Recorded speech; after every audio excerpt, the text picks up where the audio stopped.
దేవుని అతి పరిశుద్ధ నామమునకు మహిమ కలుగునుగాక.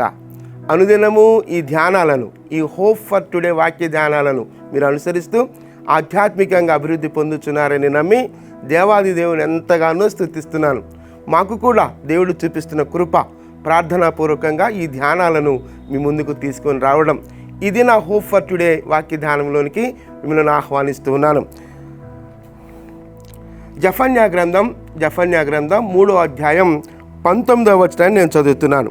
జఫన్యా గ్రంథం 3వ అధ్యాయం 19వ వచనంలో కొంత భాగాన్ని నేను చదువుతున్నాను. ఏ దేశములలో వారు అవమానము నొందితిరో అక్కడ నెల్లా నేను వారికి ఖ్యాతిని, మంచి పేరును కలుగచేసేదను. చాలా అనుభవం తరువాత దేవుడు వారితో మాట్లాడుతున్న మాట, తన ప్రజలతో దేవుడు మాట్లాడుతున్న మాట ప్రవక్త ద్వారా. ఏ దేశాల్లో వారు అవమానం నొందారో, ఏ దేశాల్లో హింసకు గురయ్యారో, ఏ దేశాల్లో అవమానపరచబడ్డారో ఆయా దేశాల్లో వారికి ఖ్యాతిని, మంచి పేరును వారికి నేను తీసుకొని వస్తాను, వారికి ఇస్తాను అని చెప్తున్నాడు. ఇది ఒక గొప్ప వాగ్దానం, గొప్ప ప్రోత్సాహకరమైనటువంటి మాట. ఎక్కడ నువ్వు అవమానపరచబడ్డావో అక్కడే నీకు ఖ్యాతిని కలుగ చేస్తాను. ఎక్కడ నువ్వు విమర్శించబడ్డావో అక్కడే నీకు మంచి పేరును నేను తీసుకొని వస్తాను. దేవుడు ఇచ్చినటువంటి వాగ్దానం తన ప్రజలతో.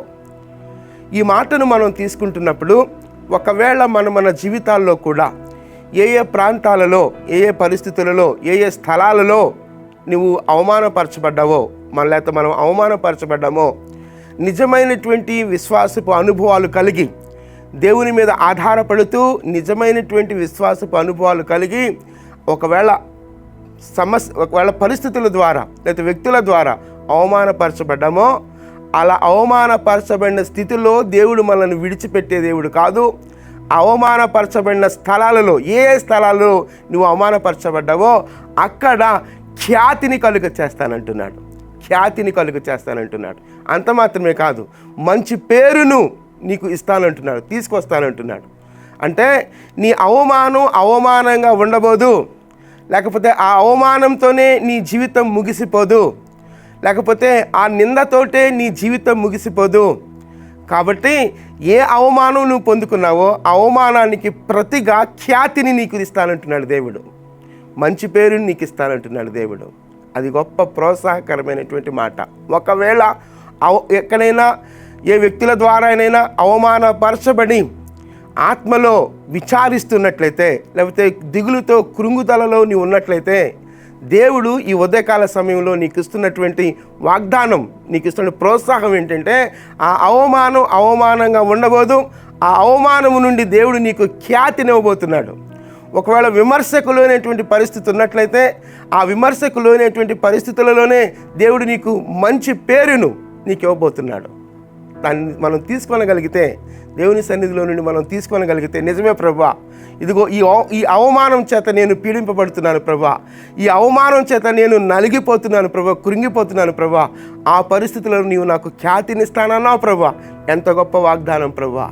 ఇదిగో ఈ విమర్శలకు నేను తట్టుకోలేకపోతున్నాను ప్రభువా అన్నప్పుడు, దేవుని వైపు నువ్వు చూసినప్పుడు నీకు మంచి పేరును నీకు ఇస్తానని చెప్తున్నాడు దేవుడు. ఒకసారి ఆలోచిద్దాం. ఏ అవమానంతో, ఏ విమర్శలతో కృంగిపోతున్నావో ఆ కృంగుదలను విడిచిపెట్టి దేవుని వైపు చూసినప్పుడు దేవుడు నీకు ఇవ్వబోయే ఖ్యాతిని, మంచి పేరును నువ్వు స్వతంత్రించుకొనగలవు. ప్రార్థన చేస్తాను. నిజమే ప్రభువా, నా అవమానానికి ప్రతిగా ఖ్యాతినిచ్చే దేవుడవు, మంచి పేరునిచ్చే దేవుడవు. మీ పాదాల చెంత చేరి ప్రార్థిస్తున్నాను ప్రభువా, నీ కృప నాకు దయచే ప్రభు అని ప్రార్థన చేద్దాం. మీకు అభ్యంతరం లేకపోతే మీరు ఎక్కడున్నప్పటికీ నాతో కలిసి ప్రార్థనలో ఏకీభవించాలని మిమ్మల్ని కోరుకుంటున్నాను. ప్రార్థన. మహోన్నతుడా, జీవము కలిగిన మా దేవా, మీ ఘననామానికి వందనాలు, స్తుతులు, స్తోత్రాలు చెల్లిస్తున్నాం ప్రభువా. అవమానాలు భరించలేక నా తండ్రి ఆత్మలో కృంగుదలకు లోనవుతున్నట్లయితే దేవా, మీరు మాతో మాట్లాడుతున్న మాట అవమానానికి ప్రతిగా ఖ్యాతినిస్తానని నా తండ్రి ప్రభా, మీరు ఈ సమయంలో మాతో మాట్లాడుతున్నారు ప్రభా. మంచి పేరునిస్తానన్నారు ప్రభా. ఎంత గొప్ప వాగ్దానం ప్రభా.